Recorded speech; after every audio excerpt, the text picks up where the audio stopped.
friends, veterans and well wishers, good morning. मैं आपको बताना चाहूँगा, मैंने ये टॉरस सैनिक आराम गृह का ये डिटेल्स लगा रखे हैं। इसके बारे में मैंने कल भी आपको बताया था और उनसे बात करने के बाद पता चला कि उनकी शिकायत आ रही थी, वो फ़ोन नहीं उठाते हैं। तो ये सिविल नंबर 1 जो दे रखा है, ये उनका व्हाट्सअप नंबर है। आप इस पर अपनी व्हाट्सअप में सेव करके उनके पास आप डिटेल भेज सकते हो। और सिविल नंबर 2 जो है, इसमें पहले 280 हो गया था, तो 011-208-93233 इस पर वो फ़ोन उठा रहे हैं और मेरी भी उनसे बात हुई है। अब मैं यहाँ से आगे एक पर्टिकुलर चीज़ को लेना चाहता हूँ। 2 दिन से हमारा वो केस चला हुआ था, टाइम एक्सटेंशन वाला, और ये 7 तारीख से इसकी न्यूज आ रही थी। मैंने उसका पहला वीडियो 9 तारीख को डाला था, काफ़ी कुछ इधर उधर पूछ करके, और वहाँ पूछने के बाद और जो केस की स्टेटस जो डायरी नंबर से डाल रहे थे उसको देखने के बाद कुछ गलती हो गई। मेरे कुछ व्यूअर्स ने कहा कि आप गलत इन्फॉर्मेशन दे रहे हो। समझ में नहीं आ रहा था मेरे में कि ये गलत इन्फॉर्मेशन कैसे हो रही है, क्योंकि हम जब डायरी नंबर डाल करके केस को देख रहे हैं तो वहाँ से तो यही इन्फॉर्मेशन निकल रही थी। उसके बाद कल डॉक्टर पात्रा साहब, जो शायद आर्मी के डॉक्टर हैं, उन्होंने वेटरन लिखा हुआ था। उन्होंने कहा कि इनके जो 2 वीडियो आए हैं वो ठीक नहीं है, वो अपनी भाषा में बोल रहे थे। इसका मतलब वो पहले से मेरे वीडियो देखते आ रहे थे और ये वीडियो ठीक नहीं है। और आगे उन्होंने उसका एक्सप्लेन दिया कि जो पिटिशनर्स उस केस में नीचे दिखाई दे रहे हैं वो वही पिटिशनर्स हैं जो पहले ओरिजिनल केस में थे। उनकी बात मेरी कुछ समझ में आई। और एक और संतोष जी जो व्यूअर हैं वो आए, उन्होंने कहा कि दीवान जी आप गलत हो, आप गलत साबित हो गए। मैं इतने जो हमारे रेस्पेक्टेड जो व्यूअर्स हैं हमें बता रहे हैं, तो मैं कंपेल हुआ देखने के लिए कि आखिरकार बात क्या है, गलती कहाँ हो रही है। क्योंकि जब हम वकीलों से पूछ रहे हैं और जैसे ही उसको डायरी नंबर से कहते हैं तो वो कहते हैं कि जो MA लगा हुआ है केस के साथ, MA 001590, और नीचे जो पिटिशनर्स आ रहे हैं आवाज़ तो वो यही देते हैं कि कोई नया केस है। MA के साथ यदि आप पढ़ोगे, क्योंकि मिसलेनियस एप्लीकेशन का मतलब यही है कि कोई कोर्ट का जजमेंट हो गया है, वो लागू नहीं हुआ है और पिटिशनर्स कोर्ट्स गए हुए उसको लागू कराने के लिए। तो स्वाभाविक सी बात है, 18,184 जो ऊपर दे रखा है, नीचे दे रखा है, वो दोनों अलग अलग हो जाते हैं। और उसी बेस पर हम आगे चल रहे थे। यही हम पूछ रहे थे कि ये है क्या, कोई नहीं बता पा रहा था। तो कल थोड़ा सा मुझे डॉक्टर संबित पात्रा साहब ने मुझे इंडिकेशन दिया कि नीचे जो केसेज आ रहे हैं वही केसेज हैं, लेकिन MA का जो केस के साथ लगा हुआ है उसका कोई अर्थ अभी तक नहीं बता पाया। ना तो कोई वकील बता पाया, ना कोई बता पाया, माननीय सुप्रीम कोर्ट को पता होगा। लेकिन फिर मैंने कल इसी चीज़ को अपने वकील साहब से कहा, और दूसरे काफ़ी अच्छे थे, मैंने उनको केस भेजा। मैंने कहा सर ये बताइए कि हम गलत कहाँ पे हैं, इसमें MA लगा हुआ है, ये केस आवास ये दे रहा है कि दूसरा केस हुआ है, और पता नहीं चल पा रहा हुआ या नहीं हुआ, और ये भी नहीं पता चल पा रहा कि भारत सरकार ने पुणे अपने केस को रिफाइल कब किया। तो उन्होंने पढ़ करके मुझे बताया कि ये केस जो है टाइम ऑफ एक्सटेंशन का है और नया केस कोई भी नहीं लगा हुआ है। और MA शब्द के साथ यदि आप इसे पढ़ोगे और मैं भी पढ़ूंगा तो ये नया केस लगेगा। तो MA को छोड़ करके आप केस के साथ पढ़ो इसको, तो ऑटोमेटिक जो पहले से जो चले आ रहे थे पिटिशनर्स वो रह जाते हैं। MA को निकाल करके पढ़ोगे तो ये क्लियर हो जाएगा। मैंने कहा सर इस प्रकार तो ठीक है, पहली हमारी इन्फॉर्मेशन गलत हो गई, मेरी बात को मेरे व्यूअर्स क्यों मानेंगे।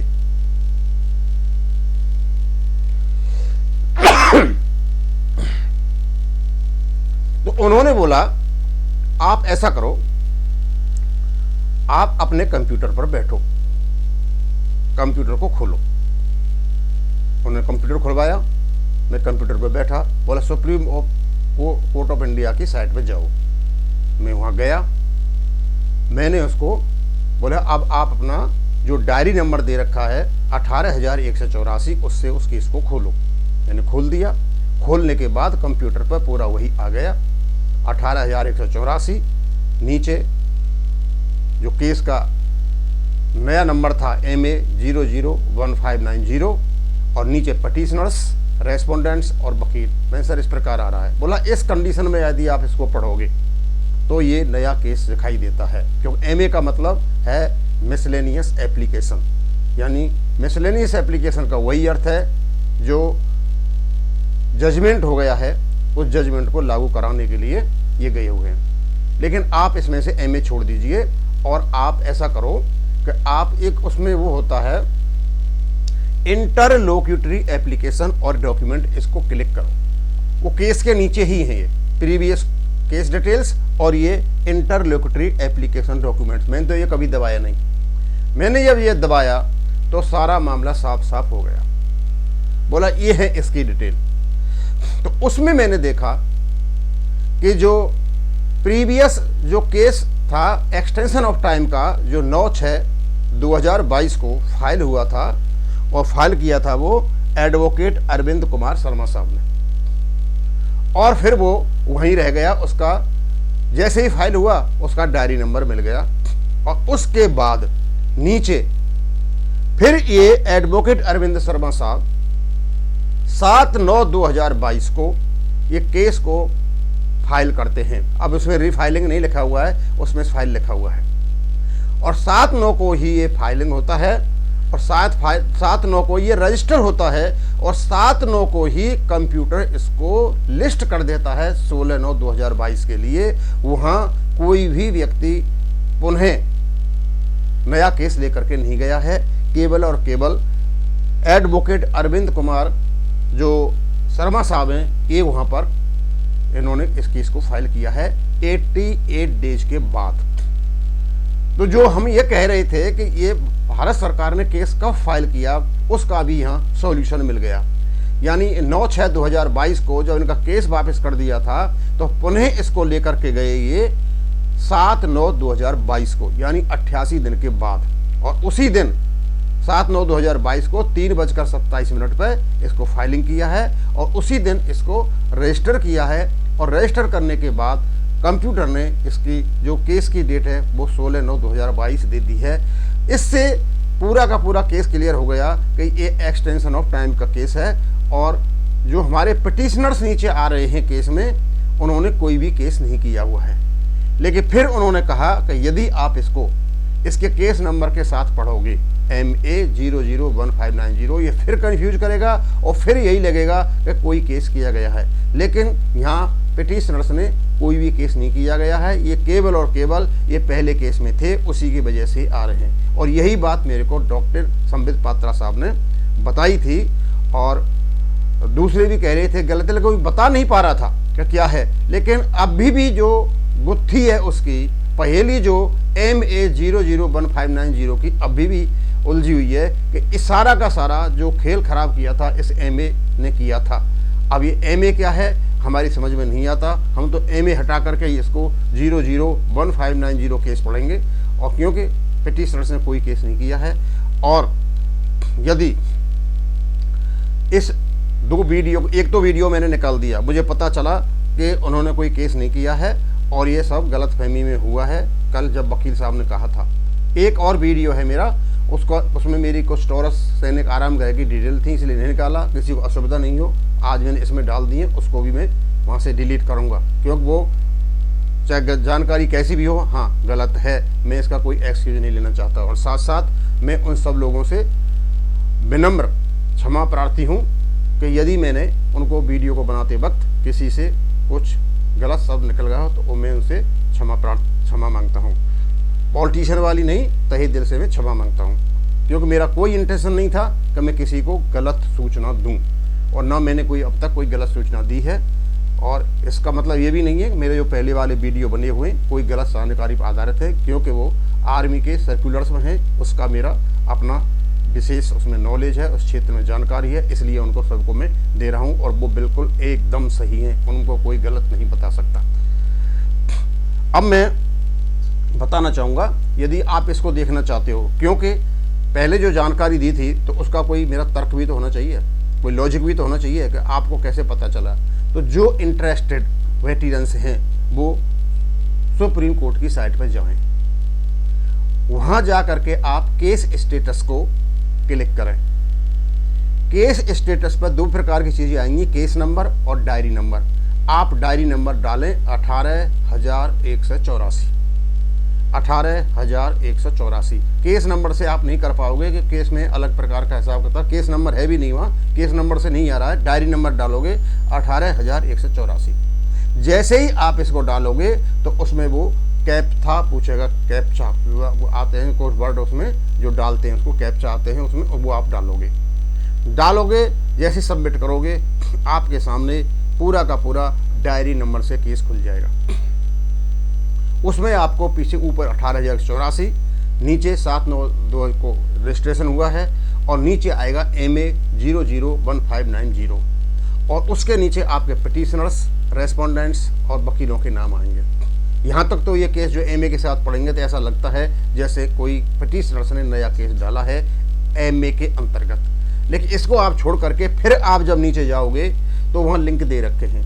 एक तो है प्रीवियस केस डिटेल्स और सेकंड नंबर पे है इंटरलोक्यूटरी एप्लीकेशन और डॉक्यूमेंट। इनको आप क्लिक करें, क्लिक करते ही आपके सामने सारी इतिहास आ जाएगा कि इस केस को 7/9/2022 को एडवोकेट अरविंद कुमार शर्मा साहब ने 3:27 पर डाला है और यही केस जो एक्सटेंशन ऑफ टाइम का है 88 दिन के बाद। अब मैं बताना चाहूँगा कि जो पहले वाला वीडियो है एक मैंने डिलीट कर दिया है क्योंकि उसमें गलत जानकारी हो रही थी, कोई बता नहीं पाया, लेकिन मेरे वकील साहब ने इसको क्लियर किया कंप्यूटर पर ले जा करके और गाइड किया मेरे को डॉक्टर संबित पात्रा साहब ने। और अब मैं ये बताना चाहूँगा आपको कि जो मेरे से मैंने कोई जानबूझ करके गलती नहीं की। हाँ, एक और यूट्यूबर्स आए, कमाल के यूट्यूबर, पता नहीं इनको क्या मिल गया, फेक यूट्यूबर बता दिया मेरे को, फेक यूट्यूबर से दूर रहें, ये रहें। वो श्रीमान जी रक्षित खन्ना जी थे, उनको मैं अच्छी तरह से जानता हूँ। कहीं का ईंट कहीं का रोड़ा, भानुमति ने कौनवा जोड़ा, सुबह से शाम तक श्रीमान जी जोड़ते रहते हैं। मुझे जब कुछ मैटर नहीं मिलता है तो कहीं न कहीं से कुछ न कुछ 2-4 मिनट का निकालने को करके डालते रहते हैं। पता नहीं कहाँ से ला करके वो इनसे दूर रहें, यू फेक। अरे मेरी इन्फॉर्मेशन गलत हो गई और गलत होने का कारण था, मुझे ये बता दे कि आपकी इन्फॉर्मेशन यहाँ गलत है, आप इसको इस प्रकार करें, ठीक। और फेक यूट्यूबर हो गए और पता उनसे दूर रहें, ये हो रहे हैं। ठीक है भाई खन्ना जी, हमसे दूर रहिए, हमारी बहुत कुछ जानकारियाँ हैं, बहुत कुछ जानकारी हमारी पड़ी हुई है, वो जानकारी हम देते रहेंगे। इन्फॉर्मेशन जो गलत हुई है वो केवल और केवल वो जो MA 001590 कारण हुई है। यदि आप में दम है तो आप मुझे ये बताइए कि MA 001590 के साथ में आप नीचे जो पिटिशनर्स दे रखे हैं इस केस को कैसे पढ़ोगे? एक ही केस पढ़ोगे या अलग पढ़ोगे? और एक केस पढ़ते हो तो फिर MA का मतलब क्या होता है? कोई भी आदमी मुझे ये बता दे। अब भी ये केस खुला हुआ है क्योंकि जो पिटिशनर्स हैं उन्होंने कोई केस नहीं लगाया है। जो इंटरलोक्यूटरी एप्लीकेशन डॉक्यूमेंट्स हैं वहाँ ऐसा कोई जिक्र नहीं हुआ है। अब हम ये सोच के चलते हैं कि 16/9/2022 को ये केस पूरी तरह से फाइनल हो जाएगा, लेकिन फिर भी डाउट ये है कि इन्होंने वो रीफाइलिंग वर्ड नहीं आया है और पहले जो केस किया था उसी के आधार पर आगे चले हुए हैं। अब ये केस फ्रेश माना जाएगा या केस ये रीफाइलिंग माना जाएगा, ये तो माननीय सुप्रीम कोर्ट बनाएगा, क्योंकि इसके बारे में अब मैं ज़्यादा अंदर नहीं जाऊंगा क्योंकि यहाँ पर जो लीगल इंटरप्रिटेशन से हमारे गलत हो जाते हैं, इनको वकील ही बता पाएंगे। यदि ये केस फ्रेश होता है तो फिर टाइमिंग कहाँ से होगा, और यदि ये केस रीफाइलिंग है तो 90 दिन तो ऑलरेडी हो चुके हैं। अब ये तो 16/3/2022 को ही पता चलेगा कि हमारा ये केस वो आरोपी का, और आगे 90 दिन को बढ़ता है, ये 16/3/2022 को ही ख़त्म हो जाता है और वो आरोपी की जो प्रोसीजर है, प्रोसेस है, उसकी अनुमति माननीय सुप्रीम कोर्ट से मिल जाती है। थैंक यू, धन्यवाद।